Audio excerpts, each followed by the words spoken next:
Hello everyone, it's Gabby from GoNaturalEnglish.com answering your questions about why is it so difficult to understand the news in English. It is frustrating when you don't understand the news because it is essential to understand what's going on in the world, especially now. So in this lesson, I'm going to explain about some common misunderstandings about understanding the news in English and how you can quickly and easily improve your listening comprehension and understand everything that you are hearing in the news these days in English on a global scale. So listen up, pay attention, because this is important not only for your English skills, but for your knowledge and information. Remember, knowledge is power.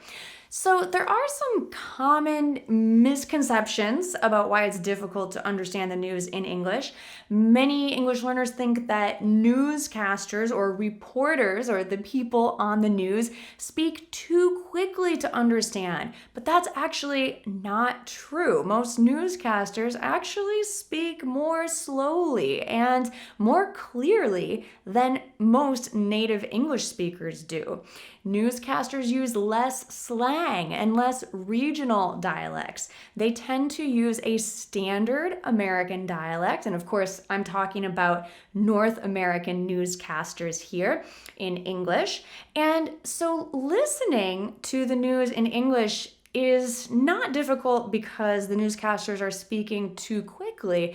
It's more a matter of understanding the vocabulary. This is the hardest part, the most difficult part of understanding the news. And so I'm going to share with you how we can solve this problem. Now, I want to give a shout out to the sponsor for this English lesson, 𝒖talki, and I'm going to share how you can get a special US $10 𝒖talki credit when you sign up for online English lessons and make your first purchase there. This is another way that can really help you to improve your English fluency, your confidence in listening and speaking. Again, the real reason why you're not understanding news as well as you would like to is vocabulary. Could also be a matter of listening skills, but the news is actually easier to understand than most native English speakers because, as I mentioned, newscasters speak more slowly, more clearly, and use less regional slang or dialect. First, when you're watching the news, understand the difference between global, national, and local news. The more local the news, the more references to local business or local economy or local landmarks you're going to have. And if you're not from that city or that town, it's going to be more difficult to understand. But that doesn't mean that your English is bad. That just means that you're not familiar with that locality. If you're watching the national news, well, you need to be familiar with what's going on in that country. Maybe it's the United States of America or maybe Canada. But if you're watching the national news, there's still going to be references to the national politics, the national economy, and national problems or crime, or maybe some positive stories too. The first thing that you should do to improve your understanding of the news in English is to watch the topics in the news, global news preferably, in your native language first, and then watch them or listen to them in English. So I did this when I was learning Spanish. I wanted to improve my vocabulary and understand the news in Spanish, so I would watch a story in English about something specific that was going on in the world right now, and then I would watch the same topic in Spanish. And it was so helpful because there's many cognates, which are words that are similar. For example, in Spanish, you have the word virus, and in English, you have the word virus, which are spelled the same and just pronounced slightly differently, but I can definitely guess that they're probably the same meaning. And so this can be really helpful if you make yourself familiar with a story or a topic in your native language first, and then watch it or listen to it in English, because you'll be able to guess or pick up the main idea even if you don't understand every single new word. Now, the news is full of new words that you may not have ever learned in your English class. So words that are specific to the weather or to politics or economy are prevalent in the news, but they may not have ever been on your English class vocabulary test. But this is why it's so important to familiarize yourself with the news in your native language and then listen to it in English and see what you can guess. If there are no cognates, if your native language doesn't really have a lot of cognates with English or similar sounding or similarly spelled words, then you might want to start looking words up in the dictionary or online. But before you start looking words up or searching for the meaning, really challenge yourself to guess the main idea. Guess what's going on based on your understanding of world news in your native language. You can already understand what's going on in your native language, and applying that to your listening skills in English when you're watching the news is so powerful. You begin to trust your listening and your ability to catch new words without ever having looked them up in the dictionary or online. I highly recommend reading news stories before you watch them on TV or listen to them on the radio. When you read, you give yourself more time to understand the words. You give yourself more time to think about what the meaning might be, to guess from your prior knowledge. And by the way, this is what makes learning English as an adult actually easier than learning English as a child, because you understand concepts or news stories in your native language. You know what's going on in the world through your first language, your mother tongue, and then you can apply that to English. So give yourself the chance to read about what's going on first and then listen to it or watch it on TV. This way, you can take your time, and if you do want to research new vocabulary words that you've never seen or heard before, you don't feel pressured by the fast pace that the news reporter is speaking at. I've done this a lot with Spanish by finding Spanish language newspapers online and reading the stories and giving myself the opportunity to find the meaning of those new words in the news. Using the news to learn English is fantastic for improving your vocabulary because the news is generally written, grammatically speaking, at a 5th grade level.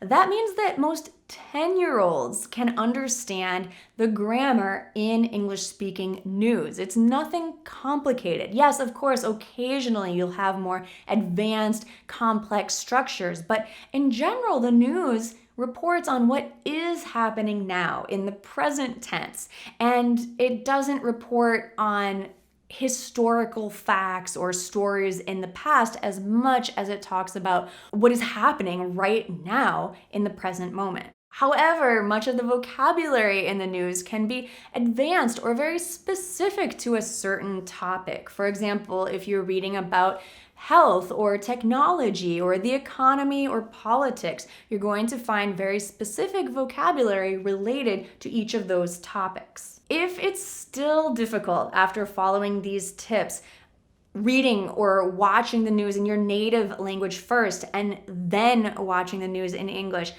reading the news first in English before you listen to it or watch it, then try just reading the headlines in English-speaking news. If you just start with short phrases, it's much less overwhelming than trying to read a long article. Start with short chunks of English, maybe short news stories that are just a paragraph long. And I'm going to share some recommendations of news sites online, also TV channels that I recommend for practicing your English with the news. It's really important that you practice talking about the topics in the news with an English-speaking conversation partner. This will not only help you to understand the vocabulary, it'll help you to remember the new vocabulary because you'll use it. Find someone who's patient and can help you navigate and understand the new vocabulary that you find in news stories. This is an excellent opportunity to talk about online English lessons with 𝒑𝒊𝒂𝒏 because you can sign up for a one-on-one lesson where you can practice your conversation and even talk about the news or the topics that you want to practice talking about. You can practice the vocabulary words that you're not sure about, improving your pronunciation with the native English speaker teachers, and feeling comfortable with practicing with their experienced teachers. Learning with 𝒑𝒊𝒂𝒏 online is a very efficient way to learn. You can customize your lessons to do what you want to do, to practice what you want to practice, and to learn what you want to learn. You can also schedule lessons anytime, anywhere you have an internet connection. 𝒑𝒊𝒂𝒏 doesn't only have English lessons, but they provide lessons in dozens of languages. As I mentioned, I've taken Spanish lessons with them. I've also taken Portuguese, Japanese, and French lessons. So there's a wide variety of lessons available on the 𝒑𝒊𝒂𝒏 website.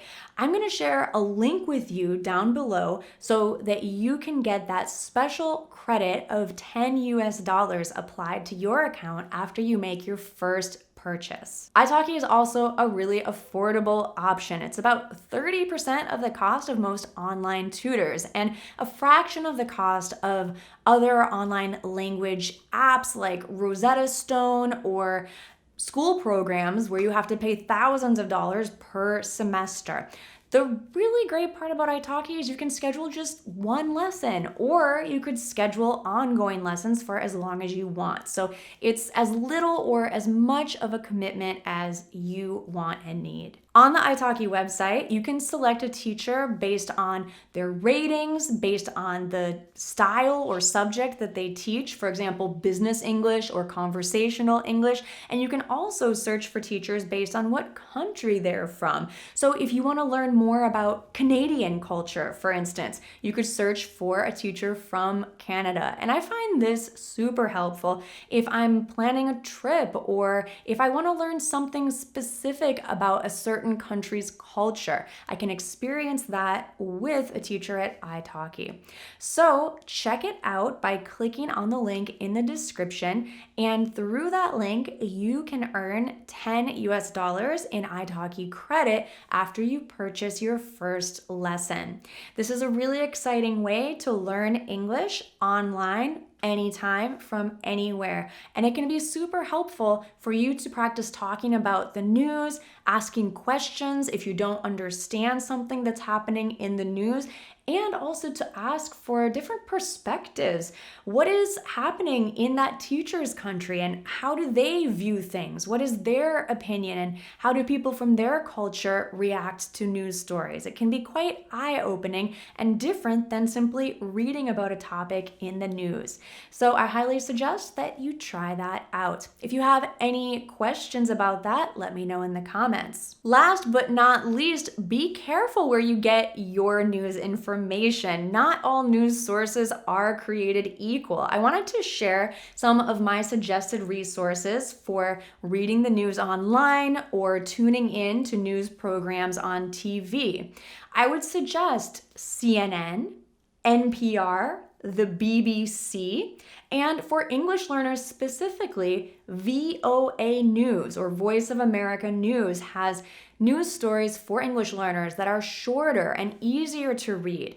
Also, Breaking News English is a good resource with English news stories at the beginner, intermediate, and advanced level. It's a super way to advance your reading skills little by little. Tell me in the comments, do you usually watch news in your native language or in English? Have you ever thought about using the news to improve your English listening skills before?